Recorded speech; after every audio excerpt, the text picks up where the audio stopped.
Faona mund tufala androany ana itafakafate mba iza munda na pu wetena mba itubuka ni fukwe yuva mzaya adinukuntana rine angamba kuse androany atsmaitsentuswe fatiye mutalava na defuwa sanjanja misai kusini fukwe efanfanarake Twamelana insune Tafidi chandapa Panza kafave Tungasua ndapa Atikantanale Tafidi chandapa Panza kafave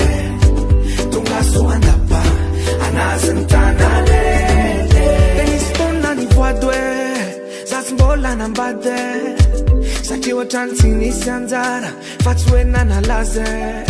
Tunga suena umadamako Efa elanu nandasa kwe Tunga dewa pekariko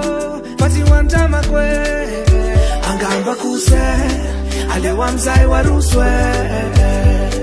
Fati ye mutalava na defuwa sanjanja Nisai kusimi fukwe Efa nfanarake Twamelana insune Tafidi chakapa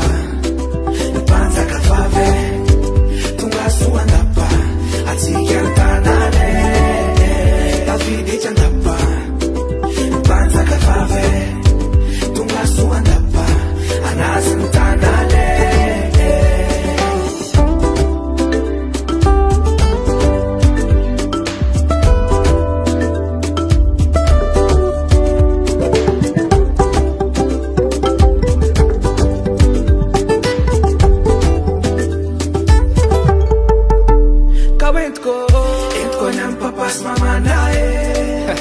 Sasa miandize na minae Katamela kwenao Tamela kumar na mafe Fanya fana azo Na azo aleni laiko Tafidi chandapa Panza kafave Tungasua ndapa